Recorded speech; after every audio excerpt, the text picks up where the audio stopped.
मोजे ओझर आघाव पवित्र अशा पावन भूमीमध्ये श्रीमंत असे असणारे ऐश्वर्य संपन्न राष्ट्रसंत भगवान बाबा श्री संत वामन भाऊ महाराज श्री संत भीमसिंह महाराज या सर्व संतांना या ठिकाणी वंदन करून गेली 1 तारखेपासून 15 तारखेपर्यंत भगवान बाबाच्या पुण्यतिथीच्या उत्सवानं संपूर्ण महाराष्ट्रभर चालत असलेला हा भव्य दिव्य असा उत्सव सोहळा आणि त्या निमित्तानं अनुसरून गेली 10 वर्ष झालं आपण या ओझर आघाव गावामध्ये अखंड हरिनाम सप्ताहाचा आयोजन नियोजन करत आहात। 58व्या पुण्यतिथीच्या उत्सवानं सर्वप्रथम जमलेल्या सर्व श्रोतावर्गांच्या चरणावर साष्टांग प्रणिपात करून सेवेसाठी निवडलेला अभंग संत श्रेष्ठ महावैष्णव याचे आवत भूतलावर जन्माला आलेल्या जड जीवांचा उद्धार करण्यासाठी आपला देह अखंड जिजविणारे श्रीमंत ज्ञानवंत कृपावंत ज्या संतांनी वारकरी संप्रदायाच्या विचारानं वारकरी संप्रदायाच्या दृष्टीनं सूर्याची प्रखरता चंद्राची शीतलता अग्नीची दिव्यता वेद मंत्राची पवित्रता गंगेची सुचिता आईची वात्सल्यता अशी उपमा दिलेली आहे। असे देवमान्य संत संत मान्य संत सम्राट देहुनिवासी जगद्गुरु श्री संत तुकाराम महाराज यांचा हा 4 चरणाचा उत्कृष्ट असा अभंग सूर संत पर प्रकरणातील असा आहे। विठ्ठल विठ्ठल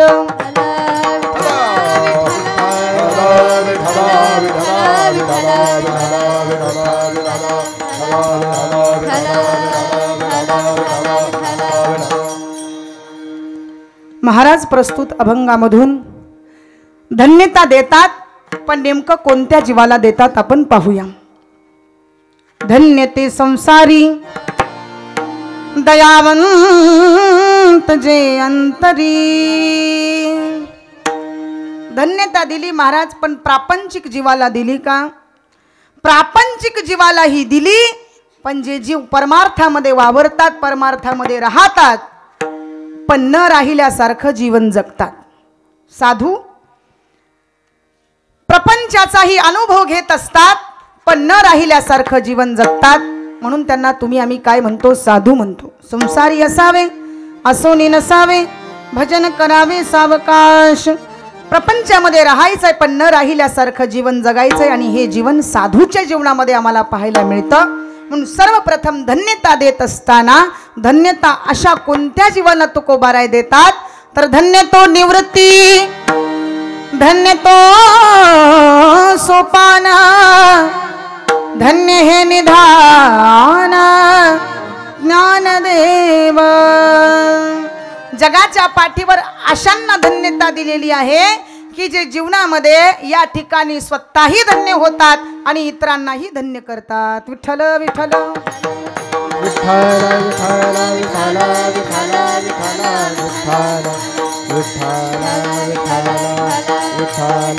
अभंगाचा सरळ सरळ अर्थ जर पाहिला तर धन्य ते संसारी म्हणले धन्य आहेत, पण ज्यांच्याकडे दया हा सर्वात मोठा दागिना आहे, दया हा सर्वात मोठा दागिना आहे, तेच अंतरी म्हणले। पण येतात तरी नेमकं कशासाठी? तर येथे उपकारासाठी आले घर जा वैकुंठी। म्हणले एवढं ऐश्वर्य त्यांच्याकडे होतं तरी सुद्धा येथे येण्याचं काम त्यांनी का म्हणून केलं?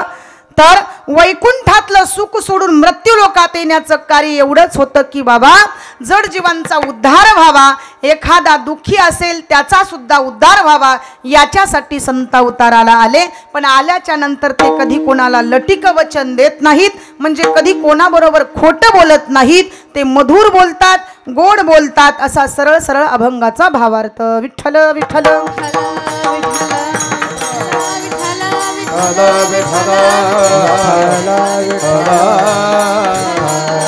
मृत्यू सभाय नवनीत तैसे सज्जनाचे चित्त।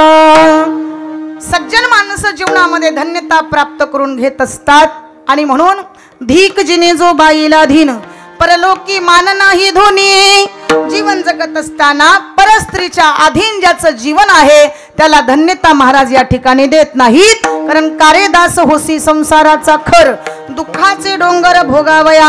आयुष्यावर प्रपंचच करतो पण देवाला प्राप्त करायचं नाव सुद्धा घेत नाही. शेवटी मरून जातो, देह सोडून देतो. पण महाराज त्याला कळत नाही मला एवढा सुंदर नरदेह मिळाला पण कशासाठी मिळाला. विठ्ठल विठ्ठल.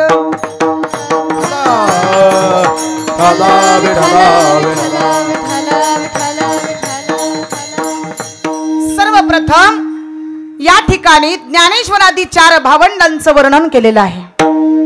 म्हणे या ठिकाणी माझे निवृत्तीनाथ, ज्ञानोबाराय, सोपान काका आणि चिमुकली मुक्ताबाई यांना धन्यता द्यावी. कारण प्रपंचामध्ये राहिले विठ्ठलपंत आणि रुक्मिणी माता. विठ्ठलपंत आणि रुक्मिणी माता प्रपंचामध्ये राहिले पण न राहिल्यासारखं जीवन जगलं महाराज. संन्यास ग्रहातून 4 संतती प्राप्त झाली. गावातील लोकांनी वाळीमध्ये टाकलं पण तरी सुद्धा विठ्ठलपंतांनी खेद मानला नाही. आणि एक दिवस रुक्मिणीने हट्ट धरला, अहो आपलं जीवन कसं तरी गेले पण आपल्या मुलाबाळांचं कसं होईल. तुम्ही माझं ऐका, तुम्ही पैठणला जा आणि शुद्धीपत्र घेऊन या. विठ्ठलपंत म्हणतात मिळेल की नाही. मिळेल, तुम्ही एकदा जाऊन तरी बघा.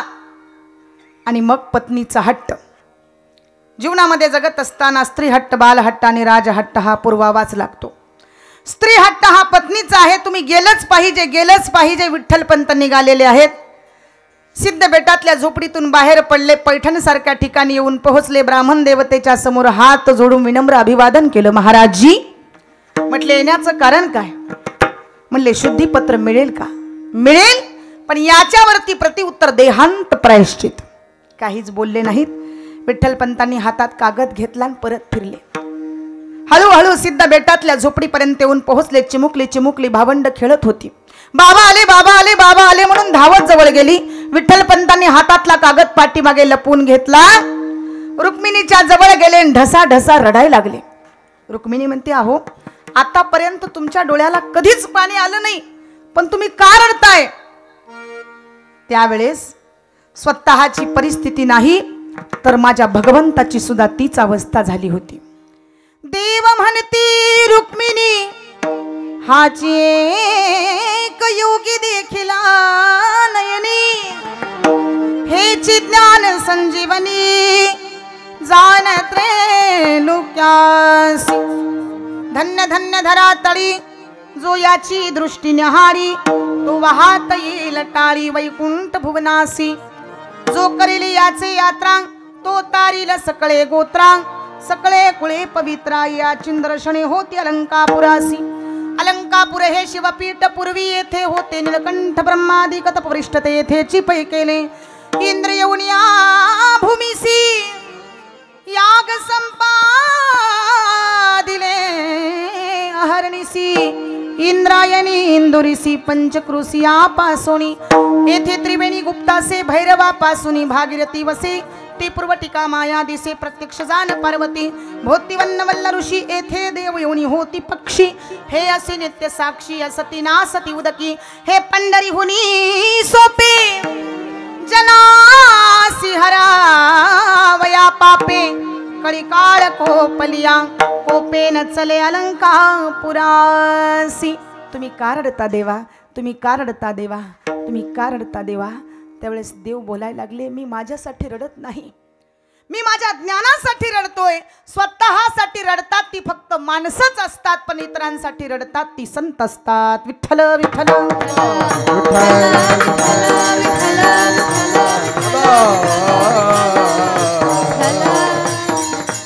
रात्रीचे 12 वाजले तरी विठ्ठलपंतांच्या डोळ्याचं पाणी ढळत नाही. एक क्षणभर पाणी हटायला तयार नाही. रुक्मिणी म्हणते, अहो बस करा आता. विठ्ठलपंत बोलतात, गेलं पाहिजे रुक्मिणी, गेलं पाहिजे. आता लेकरांना सोडून आपल्याला वेळ आलेली आहे जवळ. आणि मग रुक्मिणी म्हणते, अहो असं काय बोलता. हे बघ तू पाठीमागे थांब, मी पुढं जातो. तुम्ही गेल्याच्या नंतर मी तरी इथं प्रपंचात राहून काय करणार, मी सुद्धा तुमच्या बरोबर येणार. आणि मग विठ्ठलपंत बोलतात, सुंदर असा पुरणपोळ्यांचा स्वयंपाक बनव. आज असं समज की दिवाळीचा सण आहे. सुंदर पुरणपोळ्यांचा स्वयंपाक बनवला. सर्व भावंडांनी एकत्रित बसून तो सेवन केला. चिमुकली चिमुकली भावंड झोपी गेली. रात्री 12 वाजता विठ्ठलपंतांनी हातात कागद घेतला, पेन घेतला, त्याच्यावरती 4 वाक्य लिहिले. बाळ निवृत्ती, घरामध्ये सर्वात मोठा तू आहेस. आम्ही गेल्याच्या नंतर या सर्व लेकरांची जबाबदारी तुझ्याकडे सोपवतो जातो आम्ही. मायबाप निघून गेले देहांत प्रायश्चितासाठी. पहाटेचे 3 वाजले. निवृत्ती दादांना जाग आली. खाटेवर मायबाप दिसत नाहीत. सगळीकडे शोध घेतला, कुठेही हाक ऐकू येत नव्हती. आणि मग उशाखाली पाहिलं, एक कागद दिसला. त्या कागदावरचे 4 वाक्य ज्यावेळेस निवृत्ती दादांनी वाचले, एक एक शब्द वाचून निवृत्ती दादा ढसा ढसा रडायला लागले. हरण्याच्या ओघाने ज्ञानोबारायांना जाग आली. सोपान काकांना जाग आली. सर्व भावंड एकत्रित येऊन त्या कागदावरचे एक एक वाक्य पाहून रडायला लागले. आणि रडता रडता त्यांचं लक्ष गेलं मुक्ताबाईकडे, जी एवढी लहान होती, उठल्याबरोबर आईच्या कुशीमध्ये जाऊन रडणारी. पण त्या मुक्ताला आज त्या आईची कुशी दिसणार नव्हती. पहाटेचे 6 वाजले. सर्वजण माझ्या मुक्ताबाईकडे पाहतात. आता उठेल, आता उठेल, आता उठेल. काय उत्तर द्यावं हिला? कुठे गेलेत मायबाप सांगावं, कारण ही सर्वात लहान आहे. आणि मुक्ताबाई जाग आलीन पाहतात तर काही सर्व मंडळी रडत होती. दादा का रडतात रे तुम्ही? नेमकं झालं तरी कारण काय? मुक्ता काय सांगावं ग? आपले मायबाप या विश्वाच्या पाठीवर आपल्याला पुन्हा कधीच दिसणार नाहीत. आणि मग दिवस जसं सूर्यास्ताला निघाला महाराज, तसं माझी मुक्ताबाई टाहो फोडून रडू लागली. जमिनीवरती आपलं अंग टाकून दिलं. तोंडामध्ये अन्नाचा कण नाही, पाण्याचा थेंब नाही. दिवस सूर्यास्ताला जाईपर्यंत नुसतं टाहो फोडून रडू लागल्या. रडता रडता रडता मुक्ताबाईला मूर्छा आली. त्या जमिनीवरती कोसळल्या. आणि शेवटी माझी मुक्ताबाई जागी झाली. रात्रीचे 6 वाजले होते. दादा दिवसभर लढले रे, पोटामध्ये अन्नाचा कण नाही. मायबाप आता परत येतील याची गॅरंटी नाही. काही खायला मिळेल का? निवृत्तीदार डब्यामध्ये जाऊन पाहतात, कुठल्याही डब्यामध्ये अन्न शिल्लक नव्हतं. दादा आठवत तो प्रसंग, काय परिस्थिती असेल 750 वर्षापूर्वींची. आणि मग ज्ञानोबाराय पाहतात, निवृत्ती दादाकडे गेलं पाहिजे. दादा आता अलंकापुरीमध्ये थांबून चालणार नाही आपल्याला. इथे ज्ञानोबारायनी जोळी अडकावी, निवृत्ती दादांना बरोबर घ्यावं आणि सिद्ध बेटातल्या झोपडीतून बाहेर पडावं. अलंकापुरीमध्ये प्रवेश करावा. मधुकरी हाक मारल्या बरोबर कोणीतरी ब्राह्मण बाहेर आला. ज्ञानोबारायांच्या झोळीमध्ये पीठ वाढण्याच्या ऐवजी काटे टाकले महाराज. आणि चिमूटभर पीठ होतं ते सुद्धा जमिनीवर टाकलं, पायानं सपाट केलं. ज्ञानोबाराय काहीच बोलले नाहीत. आणि तिथून परत फिरले, मुक्ताबाईच्या जवळ आले. मुक्ताबाई म्हणते, दादा काही मिळाली मधुकरी?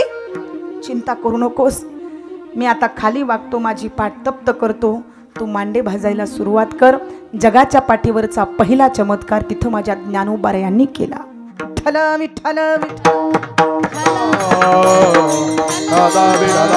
विठ्ठल भिंती हरली चांगयाची भ्रांती, रेड्या मुखी वेद बोलविला, गर्भद्विजांचा हरविला. याच्याही पुढचा चमत्कार सांगते. जीही निमिष मात्र देह पालटिला, स्त्रियेचा तो केला पुरुष उभा. केवढं मोठं सामर्थ्य नोहे हा सामान्य महिमा संतांचा.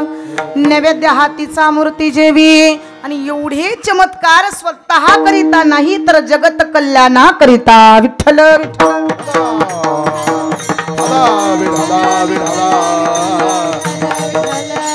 ज्ञानोबाराय झोपडीचा दरवाजा आतमध्ये बसलेले आहेत बंद करून. चिमुकली मुक्ताबाई 8 वर्षाची दरवाजा ठोठावते. दादा निवृत्ती दादा भोजनासाठी हाक मारतात, वेळ झाली लवकर चला. पण ज्ञानोबाराय आतमधून बोलत नाहीत. मुक्ताबाई म्हणते, दादा मला माहित आहे आज तुला धिक्कार आलेला आहे या जगताचा. आज तुझ्या जोळीमध्ये कोणी पीठ वाढलं नाही ना. मला माहित आहे दादा, संत बनलास ना, तुला जगाच्या पाठीवर सहन तर करावंच लागेल रे. संत तोची जाना जगी, दया क्षमा ज्यांचे अंगी, लोभांता नये मना, जगी विरक्त तोची जाना. मला वाटत नाही दादा तुम्ही सर्वसामान्य आहात, मग तुम्ही आहेत तरी कोण? योगी पावन मनाचा योगी पावन मनाचा योगी पावन योगी पावन हा योगी पावन मनाचा योगी पावन मनाचा योगी पावन मनाचा योगी पावन मनाचा साहे अपराध जनाचा साहे अपराध जनाचा जनाचा साहे अपराध जनाचा साहे अपराध जनाचा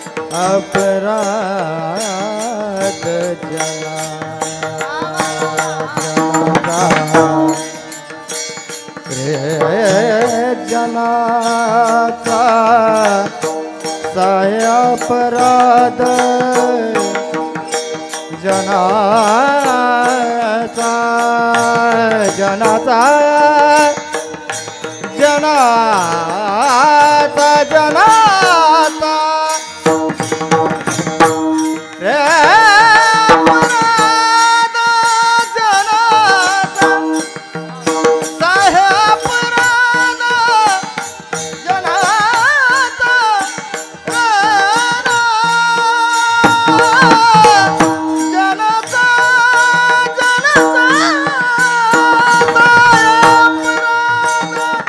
जनाचा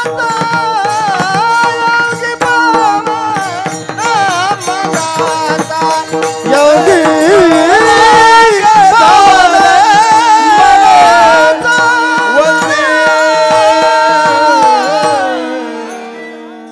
तुम्ही सर्वसामान्य नाही, तुम्ही आहेत कोण?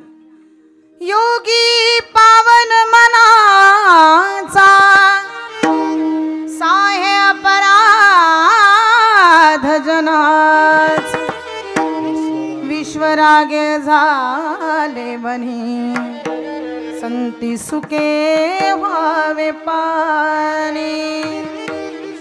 आणि मग मुक्ताबाई बोलते, दादा मी तुमच्यापेक्षा फार लहान आहे, कोणी कोणा सांगावे सार जाणून गावे.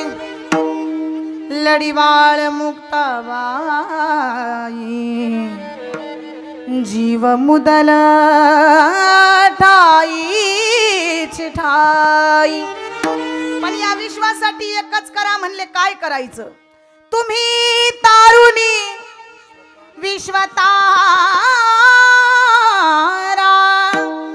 ताटी उघडा ज्ञानेश्वरा. आणि मग माझ्या मुक्ताबाईनं बोलल्याबरोबर ज्ञानोबारायांनी झोपडीचा दरवाजा उघडला आणि मुक्ताबाईच्या चरणविंदावर मस्तक झुकवलं. सांगितलं, मुक्ता अगं मी एवढा ज्ञानवान आहे ना, पण त्या ज्ञानाला जिवंत करण्याचं सामर्थ्य फक्त तुझ्यातच आहे. आणि म्हणून तेव्हापासनं स्त्रीला परमार्थामध्ये श्रेष्ठ मानलं गेलं. अहिल्या द्रौपदी सीता तारा मंडोदरी तथा पंचकन्या स्मरे नित्यम महापातकनाशनम. यत्र यत्र नारी स्थूरमंते तत्र देवता. ज्या घरी नारीचा सन्मान होत असतो त्या घरी देवी देवता नांदायला येत असतात. विठ्ठल विठ्ठल.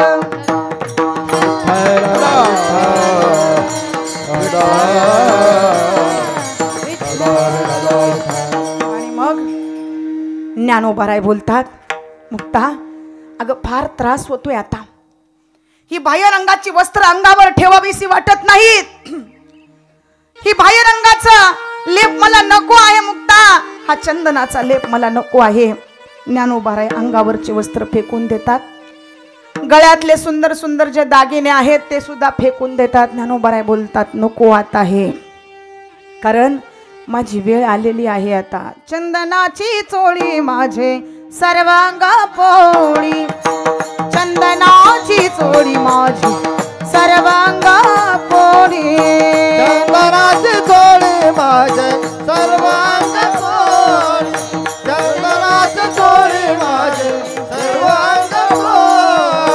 कान्होवन माडी वेगी भेट वाका, कान्होवन माडी वेगी भेट वाका. चांदवो चांदणे साफे वो चंदन, चांदवो चांदणे साफे वो चंदनो. सापे हो चंदनो, सापे हो चंदनो, सापे हो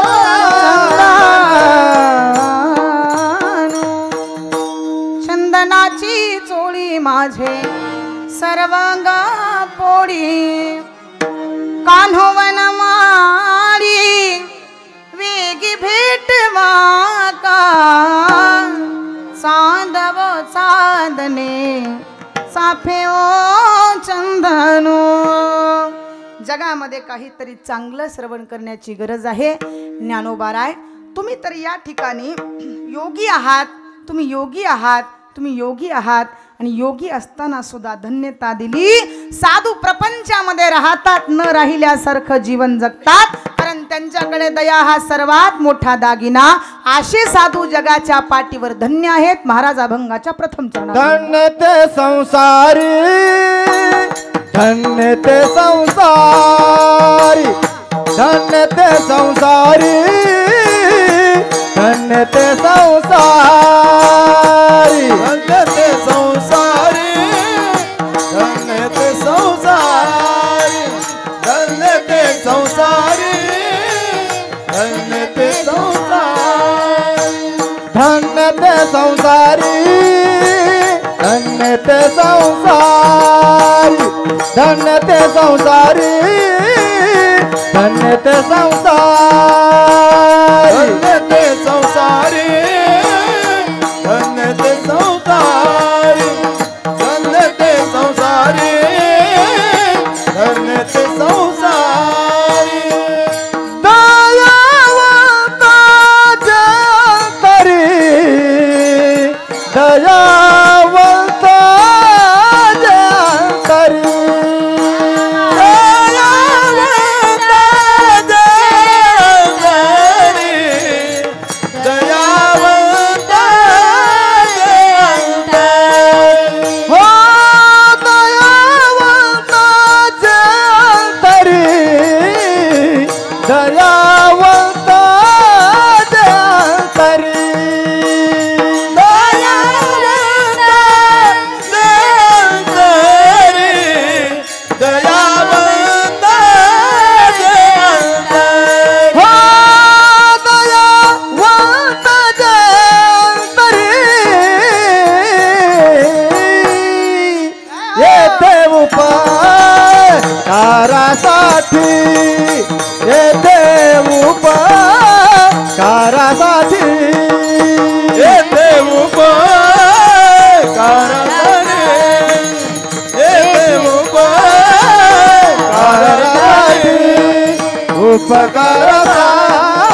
उपकारासाठी. एकदा जोरदार टाळ्या वाजवा आमच्या महाराजांसाठी. अतिशय सुंदर गोड आवाज. धन्य ते संसारी, दयावंत जे अंतरी. म्हणले प्रपंचामध्ये राहत नाहीत, पण तरी सुद्धा धन्यता का दिली, तर जीवनामध्ये त्याग आहे दादा. म्हणून मानवाचा देव होण्यासाठी 4 गोष्टीची गरज आहे. संयम आहे, सदाचार आहे, स्नेह आहे आणि सेवा आहे. संयम असेल तर जीवनामध्ये तो साधू बनू शकतो. सदाचार असेल तर जीवनामध्ये काहीतरी चांगलं घडलं जातं. स्नेह असेल तर आपल्याजवळ कोणीतरी येऊन बसत असतं. जीवनामध्ये सद्गुरूंची सेवा आपल्या हातून घडली तर काहीतरी जीवनामध्ये चांगलं घडलं जातं. आणि म्हणून जीवनामध्ये या 4 गोष्टीची आवश्यकता आहे आणि त्या गोष्टी साधूजवळ आम्हाला पाहायला मिळतात. कारण जीवनामध्ये साधू हे सहन करत असतात. जी माणसं जीवनामध्ये सहनच करतात तीच माणसं जीवनामध्ये संत बनू शकत असतात. म्हणून जीवनामध्ये अंडरलाईन करून ठेवा एक वाक्य, सहन करणं शिका, सहन करणं शिका, सहन करणं शिका, सहन करणं शिका. आज जी माणसं सहनच करतात तीच माणसं एक दिवस देवतेचं स्वरूप प्राप्त करून घेत असतात. विठ्ठल विठ्ठल.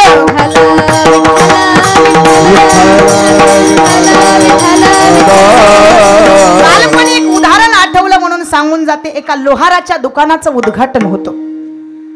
तुम्हाला माहित आहे लोहाराच्या दुकानामध्ये काय असतं? हातोडा होता, हातोडी होती, छन्नी होती, पक्कड होती, मध्ये भागी आयरन होती, बाजूला गाढव बांधलेलं होतं. एवढी विपरीत परिस्थिती असताना महाराजांनी हातामध्ये कुंकवाचं पात्र घेतलं आणि प्रत्येक नवीन वस्तूला गंध लावायला सुरुवात केली.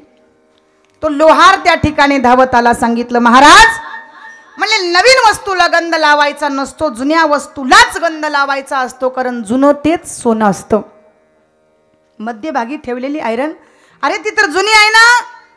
म्हणले माझ्या खापर पंजोबांना आजोबांना दिली, आजोबापासनं वडिलाकडे आली, वडिलाकडलं माझ्याकडे आली. बापरे, मुली एवढी जुनी आयरन. मग हातोडा, हातोडी, छन्नी, पक्कड हे सगळे नवीन कसे राहिले? त्यानं सांगितलं, हा तो डा म्हणजे सासरा, ज्याचा घरात कधीच नाही आसरा त्याला म्हणतात सासरा. सासू जी सुनेच्या डोळ्यातून पाडते आसू तिला म्हणतात सासू. छन्नी म्हणजे ननंद, जिला नाण्यात नाही आनंद ती ननंद. पक्कड म्हणजे धीर, एक दिवस बोलणार म्हणजे बोलणार. विठ्ठल विठ्ठल.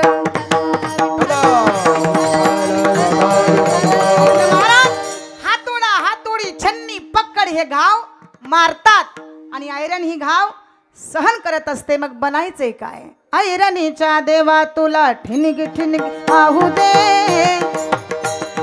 आभाळागत माया तुझी आम्हावरी राहू दे. ऐरणीच्या देवा तुला ठिणगी ठिणगी वाहू दे, आभाळागत माया तुझी आम्हावरी राहू दे. सुख थोडं दुःख भारी, दुनिया ही भली बुरी. सुख थोडं दुःख भारी, दुनिया ही भली बुरी. घाव बसल घावावरी, सोसायाला झुंजायाला अंगी बळा येऊ दे. आभाळागत माया तुझी आम्हावरी राहू दे. ऐरणीच्या देवा तुला ठिणगी ठिणगी वाहू दे, आभाळागत माया तुझी आम्हावरी राहू दे, आम्हावरी राहू दे, आम्हावरी राहू दे. बघा, हातोडा, हातोडी, छन्नी, पक्कड हे घाव मारतात आणि आयरन ही एकटी घाव सहन करते. मग आजीमाय बनायचे काय? तर जीवनामध्ये आयरन बनायचे. आयरन ही जीवनामध्ये सहन करत असते, सहन करत असते, सहन करत असते. म्हणून साधू जीवनामध्ये इतकं सहन करतात दादा, पण ते कोणासमोर आपला पसारा मांडून ठेवत नाहीत, एवढे सहन करतात. म्हणून ते जीवनामध्ये त्याची संत, त्याची संत, सोची जगाचे आघात, सोची जगाचे आघात, सोची जगाचे आघात. ती संत, सोची जगाचे आघात, सोची जगाचे आघात, सोची जगाचे आघात. जी संत त्याची संत, सोशी जगाचे आघात, त्याची संत, त्याची संत, सोशी जगाचे आघात. त्याची जगाचे आघात, त्याची जगाचे आघात, त्याची जगाचे आघात, त्याची जगाचे आघात. बघा, वयाचा विचार केला तर बाबांना खूप अभ्यास आहे. एकदा जोरदार टाळ्या वाजवा त्यांच्यासाठी. खूप सुंदर प्रमाण दिलं. त्याची संत, त्याची संत, सोसी जगाचे आघात. जीवनामध्ये साधू सहन करत असतात, साधू सहन करत असतात, साधू सहन करत असतात. म्हणून ते धन्य होतात. धन्य ते संसारी, म्हणले दयावंत जे अंतरी. त्यांच्या अंतःकरणामध्ये दया व्यापून भरलेले. नाहीतर हल्ली सध्या कोणाजवळ दया दिसत नाही हो. शेजारी मनुष्य तडफडून जीव सोडतोय, पण बाजूचा त्याच्यावरती उपकार करत नाही. किसी के काम जो आए उसे इंसानी कहते हैं, पराया दर्द अपनाए उसे इंसान कहते हैं. कभी धनवान है इतना कभी निर्धन तू भी है, कभी सुख है कभी दुख है, इसी का नाम जीवन है। जो दुख में ना ही घबराए उसे इंसान कहते हैं।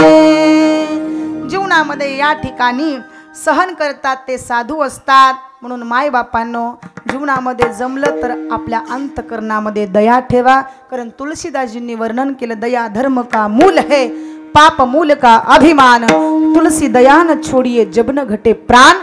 कंठात प्राण आहे तोपर्यंत माणसाने दया करायचं विसरू नये। विठ्ठल विठ्ठल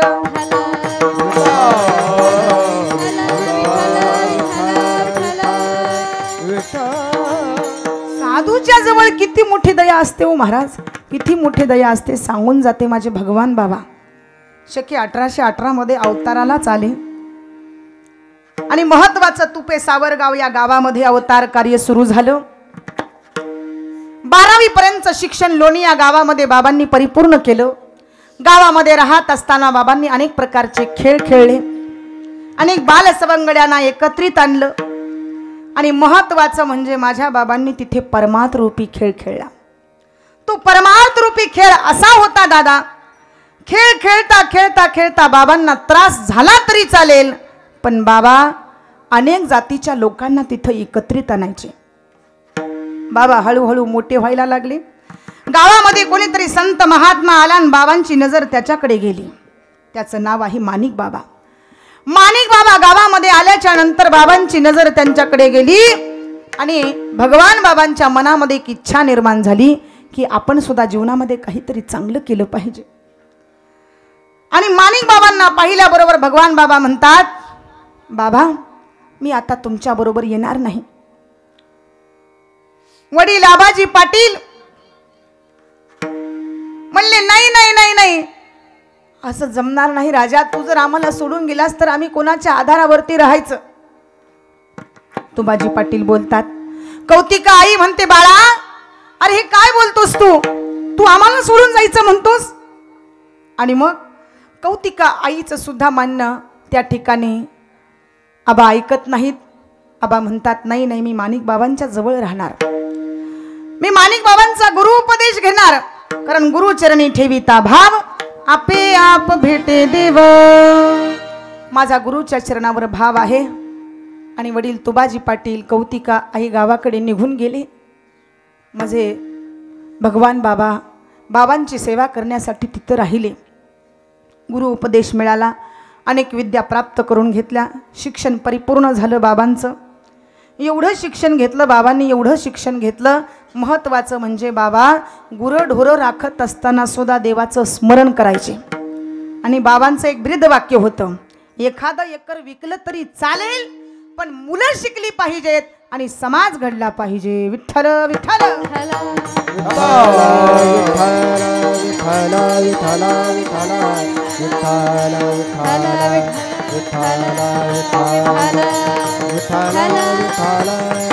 माणिक बाबांच्या समयामध्ये भगवान बाबा नारायणगडावर राहायला लागले। नारायणगडांचा प्रवास असा झाला, नारायणगडावर राहत असताना या ठिकाणी भगवान बाबांना कितीही वेळेस आपल्या आईची आठवण आली तर भगवान बाबा कधी परत फिरून बघितले नाहीत दादा। आणि एक दिवस कौतिका आई आबांना भेटायला आल्या, दुरून पाहिलं ते ब्रह्मचर्याचं तेज, काही काही मुलं जन्मताच ब्रह्मचर्याचं तेज घेऊन येत असतात।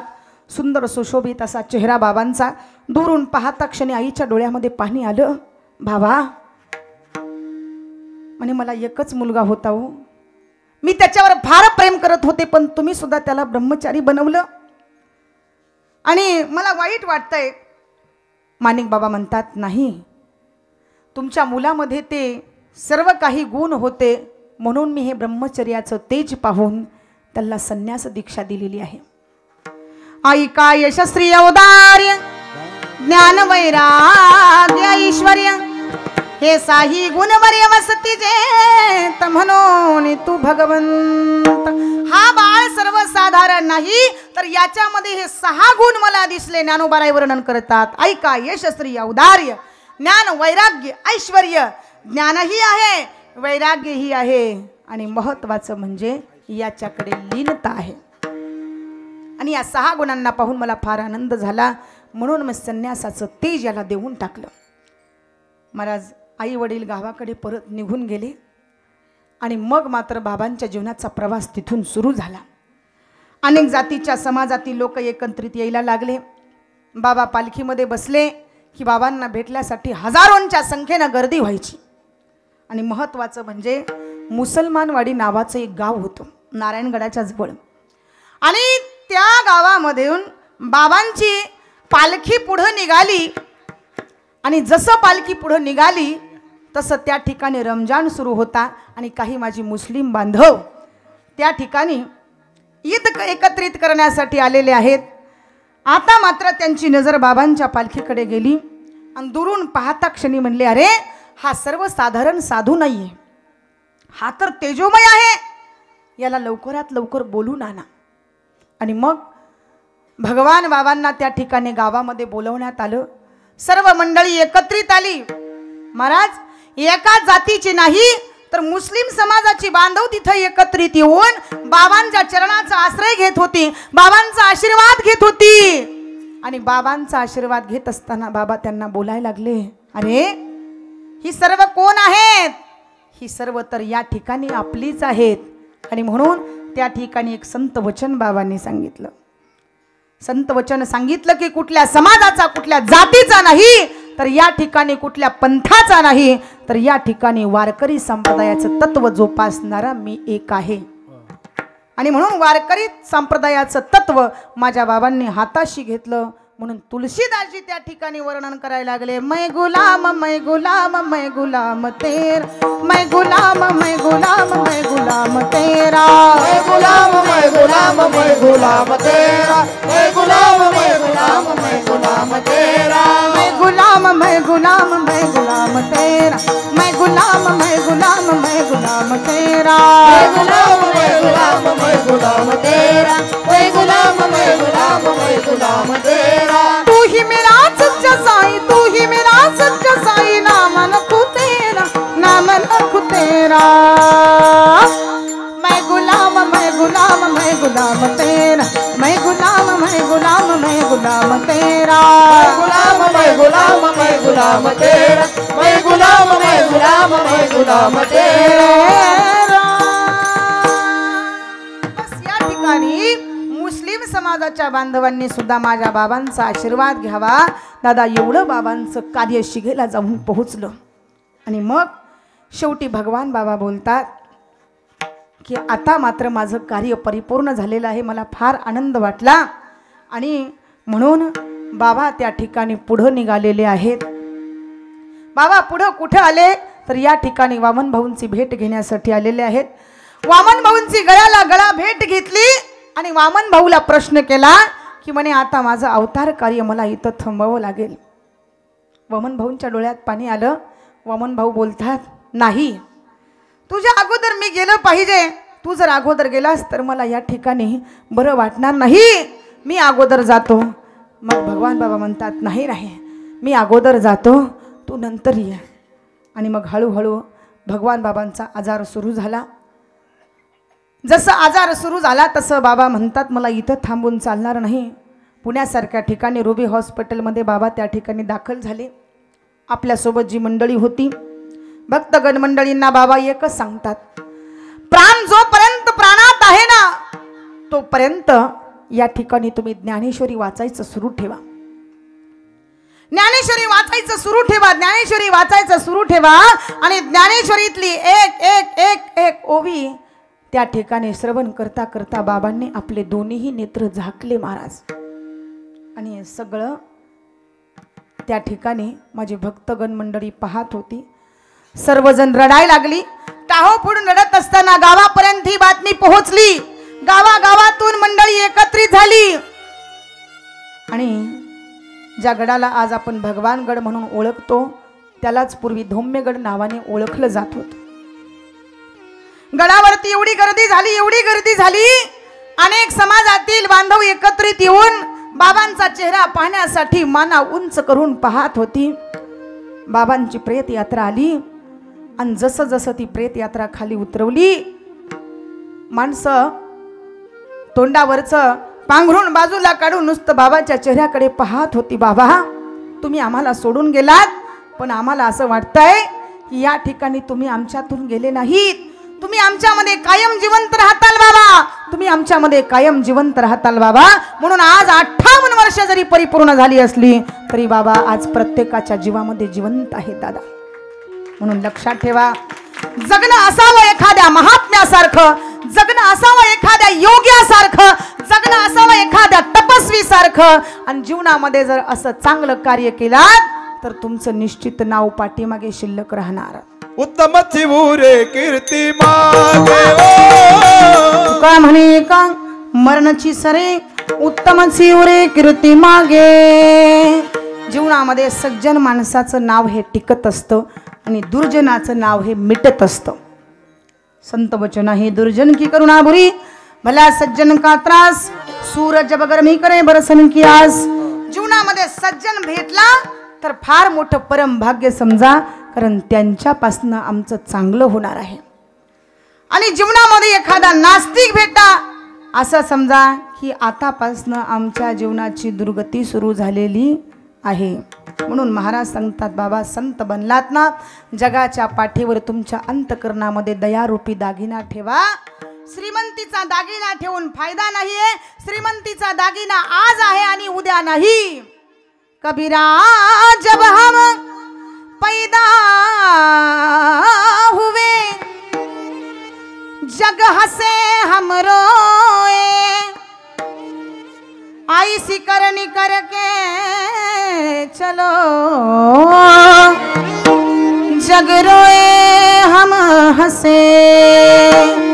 तुम्ही गेल्याच्या नंतर 4 लोकांच्या तरी डोळ्यात पाणी यावं असं माणसाचं जाणं असलं पाहिजे. नाहीतर माणसं म्हणतात बरं झालं किटकिट गेली गावची. असे काही ठिकाणी पाहायला मिळतात हो दादा. आणि म्हणून जीवनामध्ये चांगलं कार्य करा.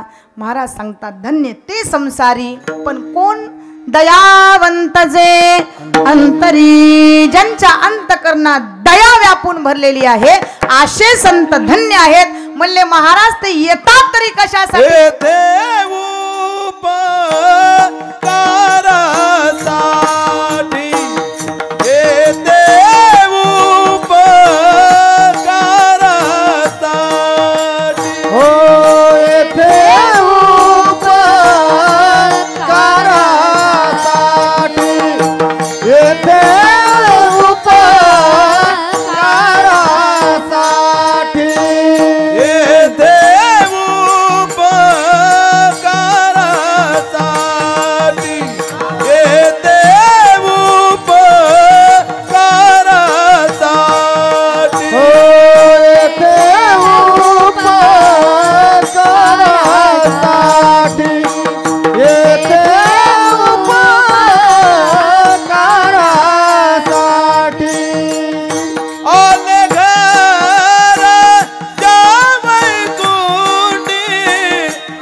महाराज वर्णन करतात ते येतात कशासाठी तर येथे उपकारासाठी. केवळ येण्याचं कारण कशासाठी आहे तर उपकार करण्यासाठी आहे महाराज. उपकार संत उपकार करतात का महाराज? संत किती मोठे उपकार करतात जगावर. काय सांगू आता संतांचे उपकार, मज निरंतर जागविती. संतांचे एवढे मोठे उपकार आहेत. शास्त्र सांगायला लागलं रविश्चंद्रो गणः वृक्ष नदी गावश्च सज्जनः येते परोपकारा युगे देवेन निर्मितः. रवी म्हणजे चंद्र आणि सूर्य हे किती मोठे उपकार करतात. आणि हे जर आलेच नाहीत तर माणूस जगू शकणार नाही. वृक्ष कोरोनासारख्या कालावधीमध्ये ऑक्सिजनचा पुरवठा मिळाला आणि वृक्षाने आम्हाला भरपूर साथ दिली. नद्याचं पाणी एखाद्या वेळेस खूप मोठा दुष्काळ पडला, समुद्राला जाऊन मिळालं आणि एखाद्या वेळेस तेही आमच्या उपयोगी पडलं. गावश्च सज्जनः, तसं सज्जन माणसं आमच्यावरती उपकार करतात. येते परोपकारायुगे देवेन निर्मिताः. या 7 गोष्टी जर माणसावरती उपकार करत असतील तर माणूस सुद्धा माणसावर उपकार करणारा जन्माला आला पाहिजे. अपकार्यावर उपकार आणि उपकार्यावर अपकार. जहर पिलाने वाली पुतना और गाली देने वाला शशुपाल, उसको भी जो मोक्ष दे सकता है तो भजन करने वालों का क्या हाल होगा. जहर पाजणाऱ्या मावशीला आणि शिव्या घालणाऱ्या शशुपालाला आईसिया अपकारिया तुझा उपकार. परमेश्वरा, जर तू एखाद्या वेळेस उपकार करणारा आहेस तर संत हे जन्मोजन्मीचेच उपकार करत असतात. विठ्ठल विठ्ठल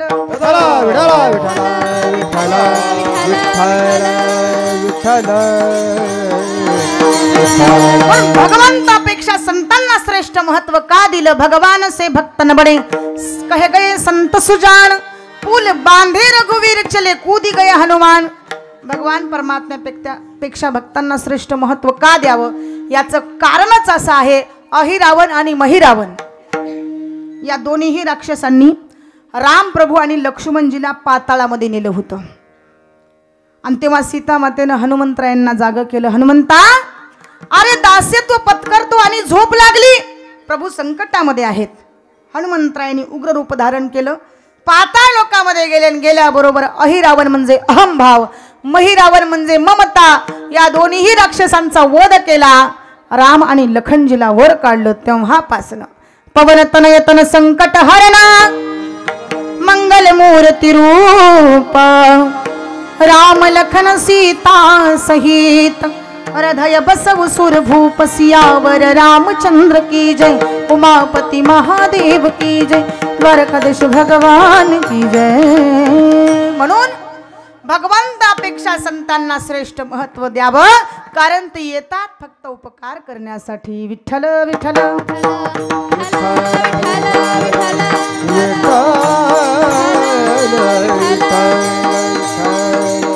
म्हणले संतांचे किती मोठे उपकार आहेत, पण संत भेट होणं फार भाग्य आहे महाराज. काही लोकांना झाली तर त्याचा फायदा करून घेता येत नाही. बहुवा वगड आहे संत भेटी, परी जग जेठी करुणा केली त्याच्याही पुढे वर्णन केलं. तात मिले पुनि मात मिले सुत भ्रात मिले वती सुखदाई. राज मिले गजबाज मिले सब साज मिले मन वंचित पाही. लोक मिले सुरलोक मिले विधी लोक मिले मन वैकुंठ ही जाई. आणि त्याच्याही पेक्षा संत भेट ही दुर्लभ सांगितली. बाहुल्य मनुष्य देही निज ज्ञान घातले पाही. नानोबाराय वर्णन करतात, एवढा दुर्लभ मनुष्य देह जर मानवाला मिळाला असेल तर त्याचा फायदा भगवंताचं स्मरण करण्यामध्ये आपण का करू नये. विठ्ठल विठ्ठल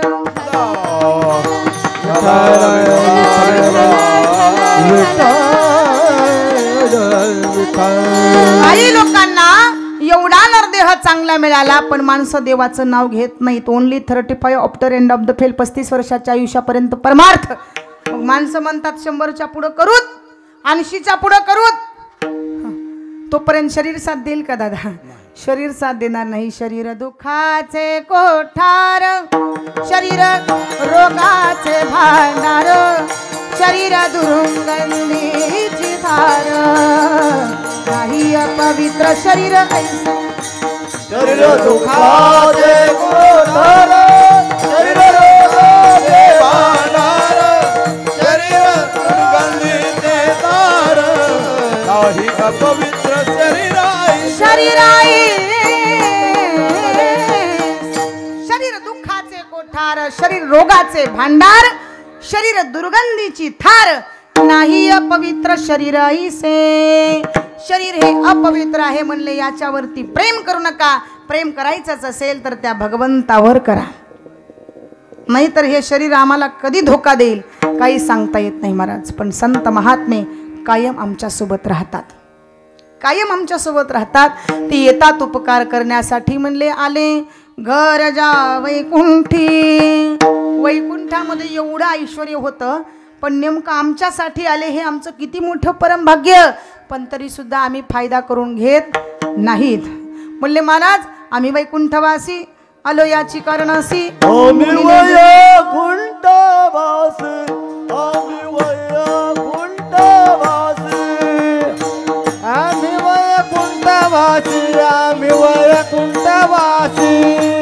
आलो याची कारणासी, आलो याची कारणासी, आलो याची कारणासी, आलो याची कारणासी. बोलिले जे ऋषी, बोलिले जे ऋषी, बोलिले जे ऋषी, बोलिले जे ऋषी. सात भावे वर्ताया, सात भावे वर्ताया, सात भावे वर्ताया.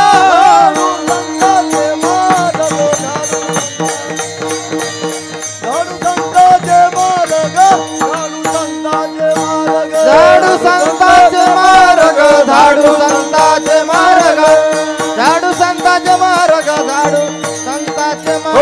आम्ही वैकुंठवासी, आंधोयाची कारणासी, बोलिले जे ऋषी. सात भावे वर्ताया, भावे वर्ताया, भावे वर्ताया. आम्ही वैकुंठवासी आलो याची कारणासी, बोलिले जे ऋषी साच भावे वर्ताया. म्हणजे वैकुंठातून इथं आलो फक्त केवळ उपकार करण्यासाठी, पण तरी सुद्धा माणसाला त्याचा फायदा करून घेता आला नाही. आणि महाराज फायदा जर करून घेता आला नाही, जीवनामध्ये जर वर्मच चुकलं तर आयुष्यभर फटफजिती झाल्याशिवाय राहत नाही. विठ्ठल विठ्ठल विठ्ठल विठ्ठल विठ्ठल विठ्ठल. वर्म चुकलं महाराज सांगून जाते काल्पनिक दृष्टांत. नवीन लग्न झालेले जावई बापू, ऐका महिला वर्ग, जावई बापू म्हणजे स्वर्ग दोनच बट राहतो सासूबाईंना. इतकं प्रेम करते जावयावर, इतकं प्रेम करत असते. आणि म्हणून आईकडे गेले ना आईला विचारलं, आई अगं मी नवीनच सासूरवाडीला निघालोय. म्हणला पत्नीला आणण्यासाठी. म्हणलं कसं जाऊ? आई म्हणते बाळा अरे नवीन आहेस ना, मग जरा लवून भंजून जावं. निघाला पुढच्या गावात लवून भंजून, वाकत वाकत वाकत वाकत गेला. दुर्दैव असं होतं की त्याच दिवशी शेतकरी शेतामध्ये धान्य ठेवलेलं असताना चोरीला गेलं होतं. आणि चोर पकडण्यासाठी शेतीच्या भोवती फिरत होते. आणि हा वाकत वाकत वाकत वाकत जाऊ लागला. लोक म्हणले दिवसा चोऱ्या करतो ते करतो, पण रात्री सुद्धा करतो. धरलं ना असं मारलं असं मारलं असं. म्हणलं मारू नका हो. म्हणलं अरे असं कोणी जातं का? म्हणलं पत्नी आणण्यासाठी निघालोय. असं कोणी जातं का बाबा? वाकून जायचं नाही. मग जरा हा हूं करत जा. निघाला पुढच्या गावात हा हूं करत. एक जणानं जाळं टाकलं होतं हरिण पकडण्यासाठी. यानं हा हूं केलं. हरिण अडकणार जाळ्यात. इतक्यात यानं हा हूं ऐकली आणि हरिण गेलं पळून. इतका राग आला महाराज पारद्याला. त्यानंही धरलं ना असं मारलं. म्हणलं मारू नका, पत्नी आणण्यासाठी निघालोय. अरे मग असं कोणी जातं का बाबा? मग काय म्हणू? म्हणला एक फसलं दुसरं कसं फसना, एक फसलं दुसरं कसं फसना. म्हणजे गेलेला हरिण परत माझ्या जाळ्यामध्ये अडकन. निघालो पुढच्या गावात. एक फसलं दुसरं कसं फसना, एक फसलं दुसरं कसं फसना. महाराज पुढच्या गावामध्ये एक जणाच्या मोटरसायकलचं पुढचं चाक चिखलात फसलं होतं. आणि 2 तास लोक टेन्शन मध्ये होते. किती ओढायलेत पण चाक काही निघत नाही. हा म्हणला एक फसलं दुसरं कसं फसना, एक फसलं दुसरं कसं फसना, एक फसलं दुसरं कसं फसना. लोक म्हणले 2 तास झाला आम्ही टेन्शन मध्ये आहोत, तू म्हणतो दुसरं कसं फसना. तिथं असा मारला. म्हणला मारू नका हो, पत्नी आणण्यासाठी निघालोय. अरे बा असं कोणी म्हणतं का? मग काय म्हणू? म्हणला एक निघालं दुसरं कसं निघना. असं म्हण. निघाला पुढच्या गावात. एक निघालं दुसरं कसं निघना, एक निघालं दुसरं कसं निघना. एका चांगल्या विद्वान माणसाची प्रेत यात्रा निघाली होती. हा म्हणला एक निघालं दुसरं कसं निघना, एक निघालं दुसरं कसं निघना, एक निघालं दुसरं कसं निघना. लोक म्हणले एवढा चांगला माणूस आमच्यातून निघून गेला आणि तू म्हणतो दुसरं कसं निघना. तिथं असा मारला असा मारला. तुम्ही म्हणताल एवढा जर मार खातोय तर मरतच कसा नाही. दृष्टांतातला कधीच मरत नाही. विठ्ठल विठ्ठल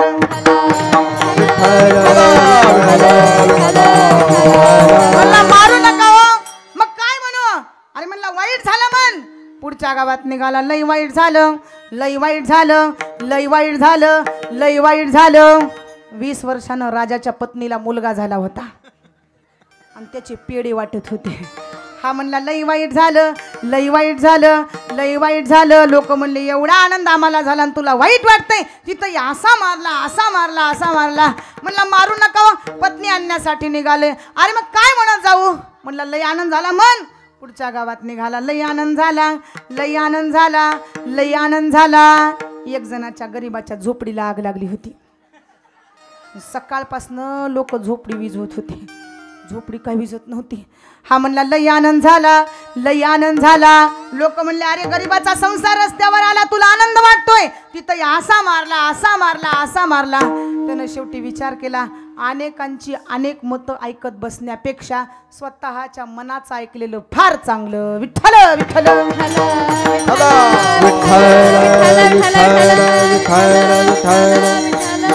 महाराज सांगतात बाबा अनेकांची अनेक मतं जर ऐकला तर जीवनामध्ये फटफजिती झाल्याशिवाय राहत नाही.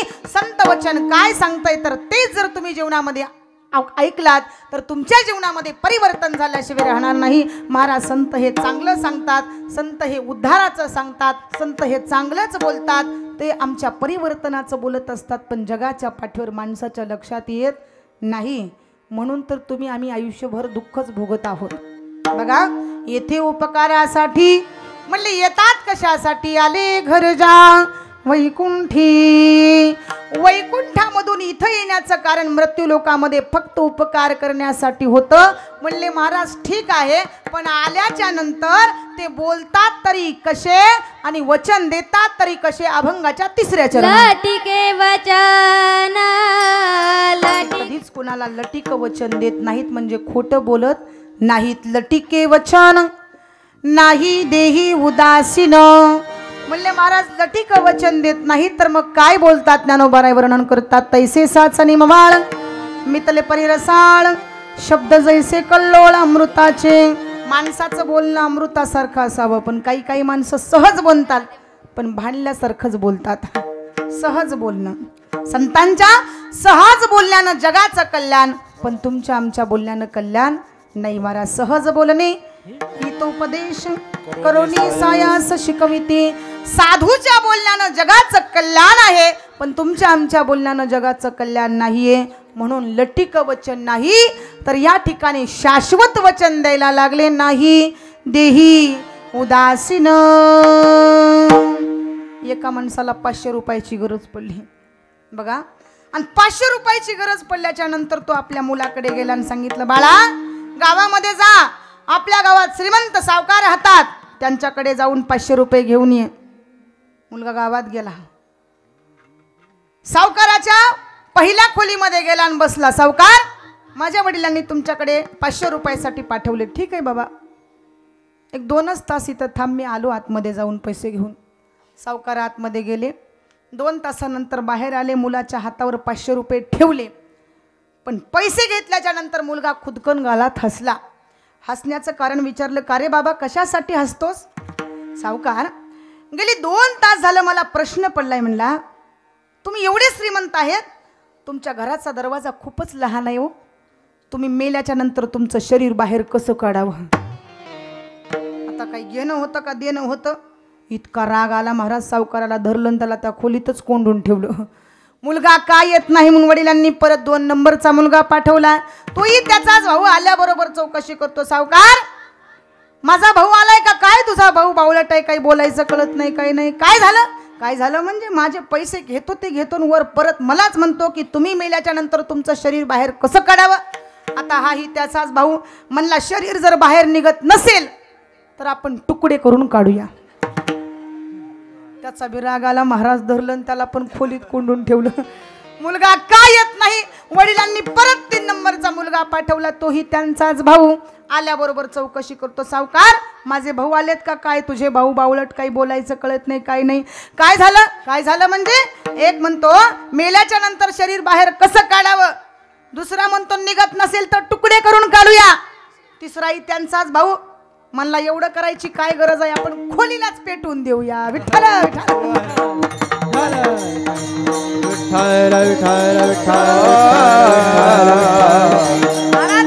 असे जर मुलं निघाले तर घराण्याचं नाव होईल का?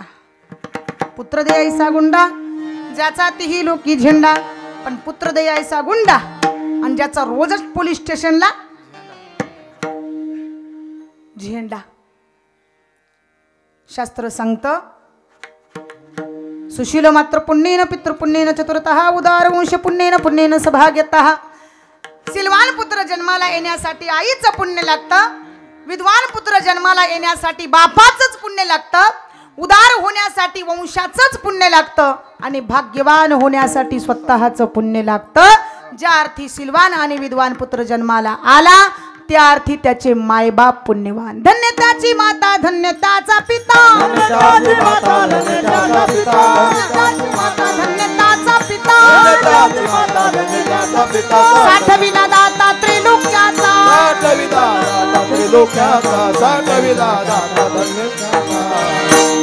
धन्य त्याची माता, धन्य त्याचा पिता, साठविला दाता त्रिलोक्याचा. मायबाप पुण्यवान असतील तर मुलं चांगली निपजणार. म्हणून तर रामायण ऐकता ऐकता कौतिक आईनं देवाकडे मागणं मागितलं होतं. विठ्ठल विठ्ठल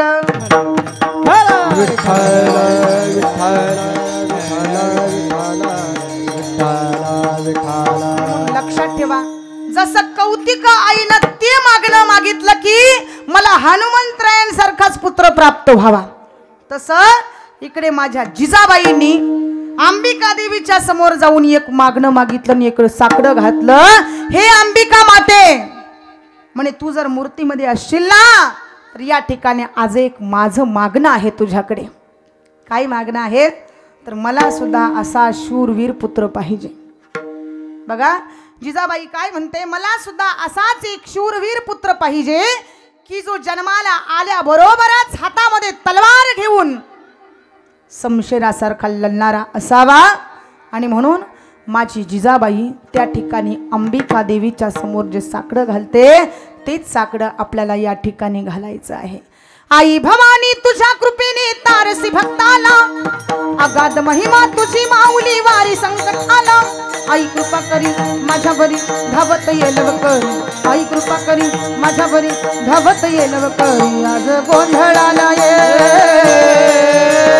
गोंधळ मांडला भवानी गोंधळाला ये, गोंधळ मांडला गंबे गोंधळाला ये.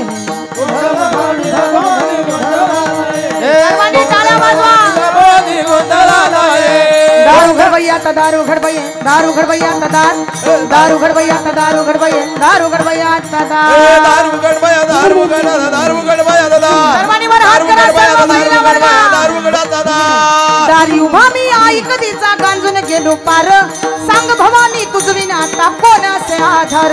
दारू घर भैया ता दारू घर भैया, दारू घर भैया ता दारू घर भैया ता दारू घर भैया, दारू घर भैया ता दारू घर भैया ता दारू घर भैया, दारू घर भैया ता दारू घर भैया ता दारू घर भैया, दारू घर भैया ता दिस आई आज कुठे तू कशी तुला जागवू, स्वातंत्र्याची तहान माझी सांग कशी भागवू. स्वातंत्र्याची अमृत दे, स्वातंत्र्याचे अमृत दे, नसे मागणे फार, नसे मागणे फार. दारू घर भैया ता दारू घर, दारू घर भैया ता दारू घर भैया ता दारू घर भैया, दारू घर भैया ता दारू घर भैया ता दारू घर भैया, दारू घर भैया ता दारू घर भैया ता दारू घर भैया, दारू घर ता पंढरपूर वासिनी दारू घर, पंडित माते दारू घर, चंडिका माते दारू घर, भवानी माते दारू घर, दारू घर भैया ता दारू घर भैया, दारू घर भैया ता दारू घर भैया ता दारू घर भैया, दारू घर भैया ता दारू घर भैया ता दारू घर भैया, दारू घर भैया ता दारू घर भैया ता दारू घर भैया, दारू घर भैया ता दारू घर भैया ता दारू घर भैया, दारू घर भैया ता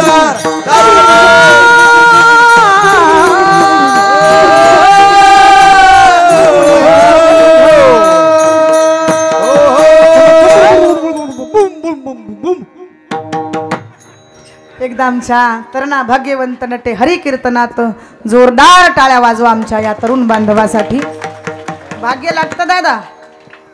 एवढ्या लहान वयामध्ये सुद्धा गळ्यामध्ये पवित्र तुळशीची माळ, कपाळावरती चंदनाचा बुका आणि गळ्यामध्ये टाळ घेण्यासाठी सर्वप्रथम मायबाप पुण्यवान आहेत म्हणून इथपर्यंत येऊन पोहोचले. एकदा जोरदार टाळ्या. आणि म्हणून जिजाबाईनं साकडं घातलं आणि खरंच असा पुत्र जन्माला आला. जन्माला आल्याबरोबर जिजाबाई एवढ्या आनंदी झाल्या महाराज की हळूहळू हे बाळ मोठं व्हायला लागलं. ज्या ठिकाणी माझे छत्रपती शिवाजी महाराज लहान वयापासूनच या ठिकाणी एवढे शिक्षणाचं संगोपन, एवढे मोठे धडे घेतले आणि जसं मोठे झाले तसं या ठिकाणी जिजाबाईने आपल्या पुत्राला सांगितलं, बाळा आता तुला लढायचंय, तुझा जन्म हा लढण्यासाठी आलेला आहे. हातामध्ये तलवार घ्यावी आणि पुन्हा एकदा त्या मातेनं सांगावं की तू लढण्यासाठी जन्माला आलेला आहेस. आणि त्याच ठिकाणी छत्रपती शिवाजी महाराजांचं शाहिस्तेखानाचं लाल महालामध्ये युद्ध लागलं. घोड्यावरती बसून आले, धाड धाड धाड धाड शाहिस्तेखानाची बोटं छाटली आणि निघून गेले. गेल्याच्या नंतर 10 मिनिटाच्या आसपास शाहिस्तेखानाची मोठी बहीण धावत आली. भाईजान, मला असं वाटतं शिवाजीच्याच माणसांनी त्या ठिकाणी माझ्या मुलीला पळवलेले असावं. ताई, आजूबाजूलाच पहा, इथंच कुठेतरी झुडपाच्या आड लपली असेल. दादा, अरे गॅरंटी सहित सांगते शिवाजीच्याच माणसाने तिला पळवली असावी. मग मात्र बोट छाटलेला शाहिस्तेखान, जमिनीवर कोसळत पडलेला शाहिस्तेखान सांगतो, ताई अगं जरी शिवाजीच्या माणसांनी तिला पळवली असेल ना, जरी शिवाजीच्या माणसांनी तिला पळवली असेल ना, तरी पोटच्या लेकीसारखं तिचा सांभाळ करणारा शिवाजी आहे. म्हणून सांगून जाते, जीवनामध्ये अंधार होत चाललाय, दिवा पाहिजे, दिवा पाहिजे. आणि पुन्हा एकदा हिंदुस्थानाला माझा छत्रपती शिवाजी महाराज पाहिजे, छत्रपती शिवाजी महाराज पाहिजे, छत्रपती शिवाजी महाराजच पाहिजे. कारण जीवन जगत असताना ताटी उघडा ज्ञानेश्वरा म्हणणारी मुक्ताबाई आदिशक्तीचं स्वरूप आहे. हातामध्ये समशेर घेऊन पुन्हा एकदा मंदिराची बांधणी करणारी अहिल्या, ही सुद्धा आदिशक्तीचं स्वरूप आहे. पुन्हा सांगून जाते, मंदिर, देवालय, शिवालय बंद पडली, मंदिराची बांधणी करून पुन्हा स्वराज्याची स्थापना करणारी जिजाबाई आदिशक्तीचं स्वरूप आहे. पुन्हा एकदा सांगून जाते, गार्गी आहे, मैत्री आहे, अरुंधती आहे, लोपामुद्रा आहे. वारकरी संप्रदायामध्ये संत जनाबाई आहे, संत मीराबाई आहे, संत बहिणाबाई हे आहे. आदी करून अगदी वारकरी संप्रदायाचं तत्व सांभाळणाऱ्या अनेक स्त्रिया या ठिकाणी जगत असताना फक्त या ठिकाणी लढायला शिकवलं महाराज. आणि माझ्या जिजाबाईंनी अशा या ठिकाणी कुलवान आणि शिलवान पुत्र जन्माला घातलं. आणि शिलवान पुत्राला जन्माला घातल्यामुळेच महाराज सांगतात की बाबा धन्य त्याची माता, धन्य त्याचा पिता. म्हणून ते लटिक वचन कोणालाही देत नाहीत. ते बोलतात ते फक्त गोड बोलतात, मवाळ बोलतात. लटिके वचन म्हणले नाही देही उदासीन. देहावर उदास आहेत का? साधू देहावर कधीही उदास नसतात. भक्त ऐसे जाना जे देही उदास, भक्त ऐसे जाना जे देही उदास, भक्त ऐसे जाना जे देही उदास, भक्त ऐसे जाना जे देही उदास. गेले आशा पास निवाराने, गेले आशा पास निवाराने, विषय तो त्यांचा झाला नारायण, विषय तो त्यांचा झाला नारायण, विषय तो त्यांचा झाला नारायण, विषय तो त्यांचा झाला नारायण.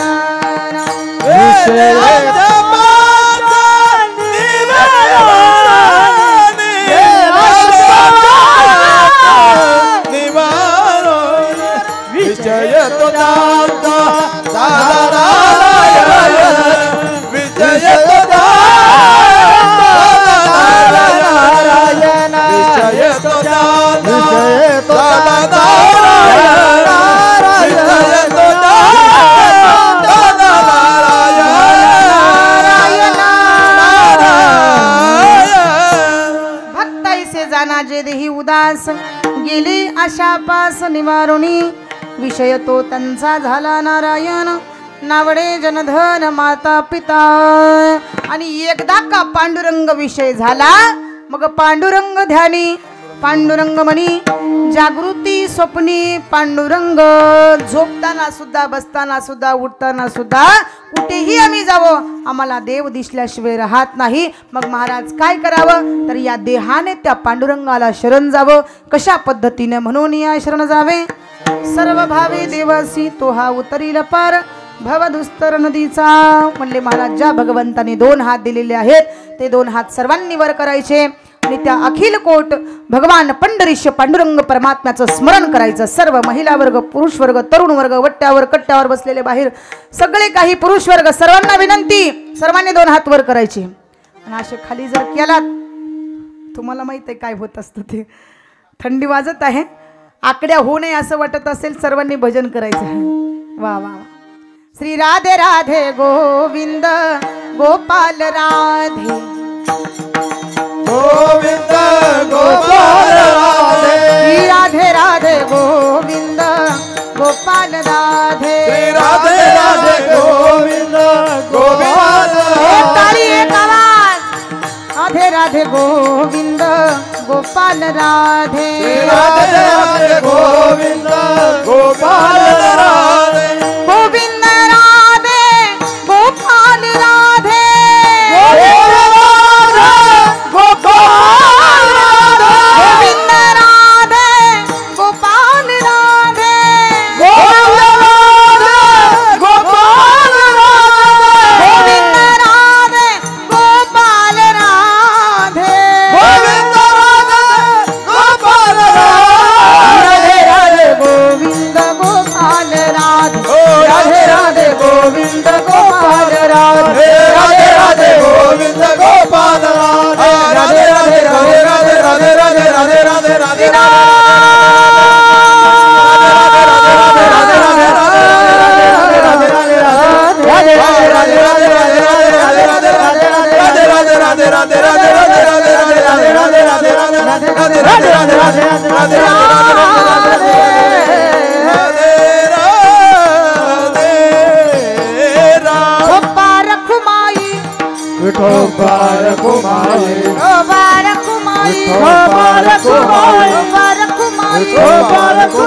कुंडलिकावर हरी विठ्ठल श्री ज्ञानदेव पंढरीनाथ भगवान की ईश्वर महाराज की संत भगवान बाबा श्री संत वामन भाऊ महाराज की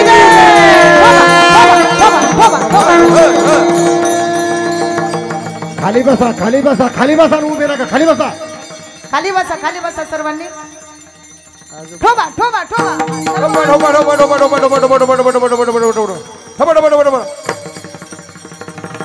फक्त टाळ. तर या ठिकाणी अनेकांचे गुणदोष ज्यांच्या पोटामध्ये साठवण्याचा अवकाश आहे असेच संत जगाच्या पाठीवर धन्य आहेत. अभंगाच्या शेवटच्या चरणात मधुरवाणी वाटी मधुरवाणी वाटी मधुरवाणी वाटी मधुरवाणी वाटी मधुरवाणी वाटी मधुरवाणी वाटी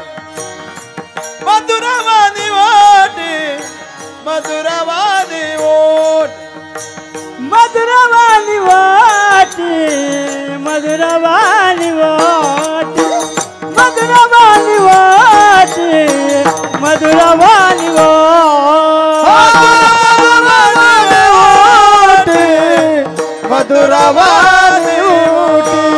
मधुरवाणी वाटी मधुरवाणी वाटी कामाने व्हावा पाटी तू कामाने व्हावा पाटी येते उपकारासाठी येते उपकारासाठी तू कामाने वापटी तू कामाने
आले आले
आले घर जा वैकुंठ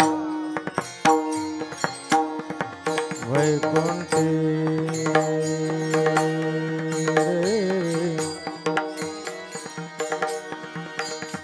आले घर जा वैकुंठी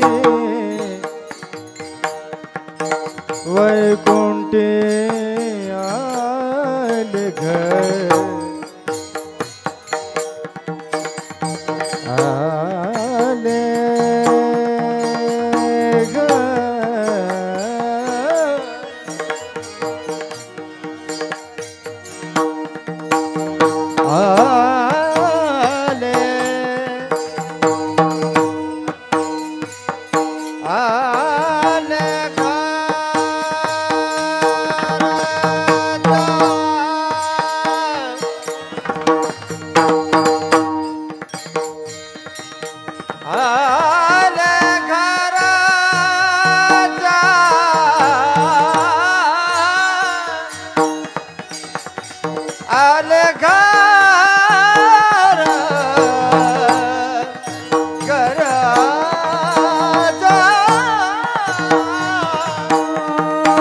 घर वैकुंठी वैकुंठी वैकुंठ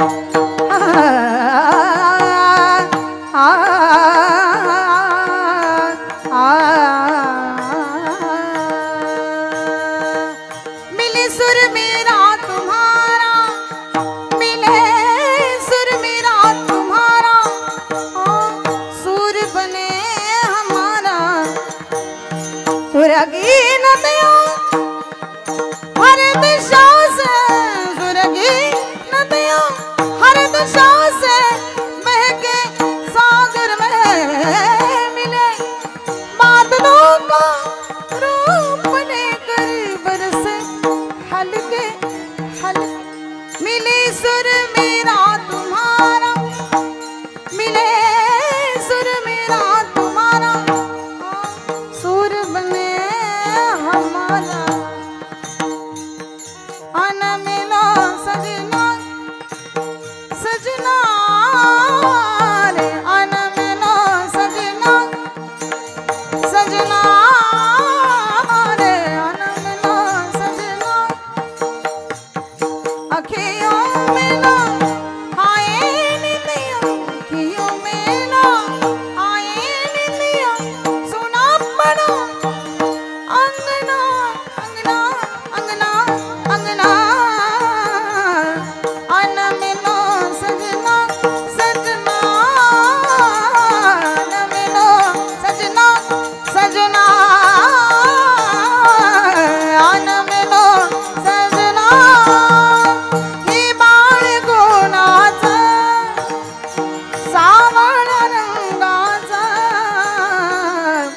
मलफत मलफत चालत चालत मलफत मलफत चालत चालत मलफत मलफत चालत ज्योत से ज्योत जगात चलो ज्योत से ज्योत जगात चलो प्रेम की गंगा बहाते चलो प्रेम की गंगा बहाते चलो प्रेम की गंगा बहाते चलो आले घर जा वैकुंठी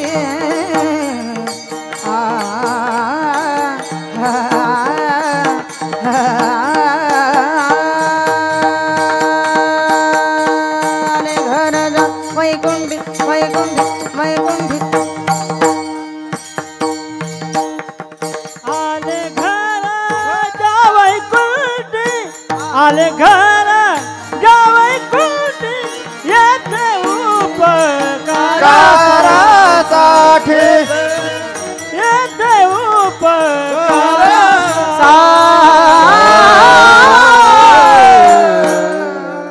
मधुरावानी होटी तुका म्हणे वाव पोटी गोड बोलतात मधुर बोलतात संत महत्वाचं म्हणजे अनेकांची गुणदोष पोटामध्ये साठवण्याचा अवकाश त्यांच्या जवळ असतो विसोबा खेचरांना पहा तुम्ही माऊलींना किती त्रास द्यावा पण तरी सुद्धा सर परता झाला हो खेचरा एका चरण स्पर्शाने सुद्धा स्वतः नामदेव महाराजांचे गुरु झाले एवढी मोठी ताकद त्यांच्या जवळ आहे म्हणून महाराज सांगतात बाबा अनेकांचे गुणदोष पोटामध्ये साठवण्याचा अवकाश माणसाकडे असावा शेवटी सांगितलं नाथ महाराजांच्या अंगावरती यवन 108 वेळा थुंकला पण तरी सुद्धा नाथ महाराज तिथे काही खेद मानत नाहीत नाथ महाराज बोलतात 108 वेळा थुंकलास ना मला दुःख वाटत नाही कारण तू थुंकल्यामुळे 108 वेळा मला या नदीचं स्नान घडलं म्हणून या ठिकाणी संत महात्मे जीवनामध्ये सहन करतात महाराज सांगतात मधुरावानी होटी तुका म्हणे वाव पोटी आपण सुद्धा आपल्या जीवनामध्ये अनेकांचे गुणदोष साठवण्याचा अवकाश आपल्या शरीरामध्ये ठेवला पाहिजे एवढं सांगण्याचा प्रयत्न करते वेळ झालेला आहे शेवटी जाता जाता सांगून जाते मायबापांची सेवा करा दादा देशाबद्दल धर्माबद्दल स्वाभिमान ठेवा महत्त्वाचं म्हणजे ज्यांनी जन्माला घातलं हे विश्व दाखवलं जगाच्या पाठीवर त्यांच्यावरती कधी बैमान होऊ नका कारण कौन सी है वो चीज जो यहाँ नहीं मिलती सब कुछ मिल जाता है लेकिन माँ नहीं मिलती जीवनामध्ये सर्व काही मिळेल तुम्हाला मी सांगत आहे सांगत राहणार सांगत राहील ज्यांची आई मरण पावली त्यांनी समजावं जगातलं सुख संपलं तुम्ही कितीही मोठं व्हा स्वकर्तृत्वाने मोठमोठ्या लोकांची शाबासकीची थाप असेल तुमच्या पाठीवरती पण तुमच्या अशिक्षित आईच्या शाबासकी जितकं प्रेम आहे ना तेवढं टाटा बिर्लाच्या शाबासकीत नाही बस आई ती आई तिच्या प्रेमाची सर रंभेला सुद्धा येणार नाही जेव्हा सुभद्रा रडू लागली तेव्हा भगवान श्रीकृष्ण समजूत घालतात रडू नको सुभद्रे का अर्जुनासारख्या वीराची बायको आहेस तू पंडुराजाची सून आहेस परमेश्वराची बहीण आहेस सुभद्रे रडणं हे तुला शोभतं का देवा हे सगळे नाते पाठ आहेत रे मला मी अर्जुनाची बायको रडत नाही देवा मी पंडुराजाची सून देवा मी परमेश्वराची बहीण रडत नाही देवा मी अभिमन्यूची माय रडते हे तुला कळणार नाही देवा कारण तू पुढच्या जन्मी कोणाची आई हो तुझं पोर असं लढाईमध्ये मरू दे मग तुला कळेल आईची माया काय असते किंबहुना धनुर्धरा जो मातेची आई मुदरा तो मातेचा सोयरा हे तुला काही खर्च नाही बाबा अरे कुत्र सांभाळायला जेवढा त्रास आहे ना तेवढा मायबाप सांभाळायला नाही टपमध्ये बसून दररोज शॅम्पू टाकून कुत्र धुवायचं दररोज नवीन टॉवेल बघा एसीच्या गाडीमध्ये कुत्र फिरतं याचं कुत्र एसीच्या गाडीत फिरतं याचे मायबाप वृद्धाश्रमामध्ये 3-3 दिवसाच्या भाकरी खातात म्हणून कीर्तन संपल्याच्या नंतर घरी जा आणि घरी गेल्याच्या नंतर मंडळींच्या पायाचं दर्शन घ्या ती म्हणते हे सांगितलं का कीर्तनात तिला म्हणावं आज माझ्या मायबापाला मी वृद्धाश्रमातून घरी आणणार आहे ती म्हणते घरी आणा पण बंगल्यात नाही बरं का जर्शी गाईच्या गोठ्या ठेवू आणा मायबापाला काही दाटी वाटी बांधून एक कोपरा खाली करा म्हणली 2 फाटके पोते द्या 2 मळकटल्या चादरी द्या 2 जर्मनची टाटं द्या 2 प्लास्टिकची तांबी द्या अरे स्वयंपाक सुद्धा करू नका मुला बाळातून उरलेली भाकरी बायकोला चोरून पॅन्टच्या खिशात घाला ज्या मायबापानं उसणं पासणं करून लहानाचं मोठं केलं असेल त्यांच्यासाठी रोज एक भाकरी चोरा, तरी सुद्धा पाप नाही लागणार तुम्हाला. आणि मोटरसायकलने कामावरती जात असताना मोटरसायकल गोठ्याकडून या जसं जनावर वाट बघतात, आपला मालक येऊन आपल्याला चारा पाणी करेल तसं भुकेनं व्याकुळ झालेले मायबाप सारखे बघत असतील. आमचा लेक आम्हाला भाकर घेऊन येत असेल. गोठ्याच्या समोर मोटरसायकल उभी करा, खाली सुद्धा उतरू नका, तुमचा वेळ वाचवते. कुत्र्याला फेकतात तसं फेका दादा, तुमचं काम संपलं. तिथून तुम्ही कामावरती निघून जाती. माय तिला उठता येत नाही. घुसत घुसत भाकरीपर्यंत येईल. अर्धी भाकरी बापाला देईल, अर्धी भाकरी स्वतः खाईल. भाकरीवरती भाजी नाही, भाकरी चावत नाही रे दादा. अर्धी भाकरी माय खाईल, अर्धी भाकरी बाप खाईल, भाकरी चावत नाही. आणि मग माय म्हणते, अहो 4 वर्ष होतो वृद्धाश्रमामध्ये, ते खाकी कपडेवाले आपल्याला दररोज गरम भाकरी देत होते, पण इथे 4 महिने झालं आपला मुलगा आपल्याला कुत्र्यासारखी भाकरी फेकतोय. तरी बाप सांगेल, म्हातारे खरंच सांगू, पांडुरंगाची शपथ घेऊन सांगतो, जेवढं मला वृद्धाश्रमाच्या भाकरीत सुख नव्हतं ना, तेवढं माझ्या लेकानं दिली म्हणून, माझ्या मुलानं दिली म्हणून खाताना वाटते ग. म्हणून दादा, कुत्र्याला किती भाकरी टाका, ती चावल्याशिवाय राहणार नाही. पण माय बापाला भाकरी द्याल तर मरेपर्यंत आशीर्वाद मिळाल्याशिवाय राहणार नाही. मला सांगायचंय काय, लक्षात घ्या.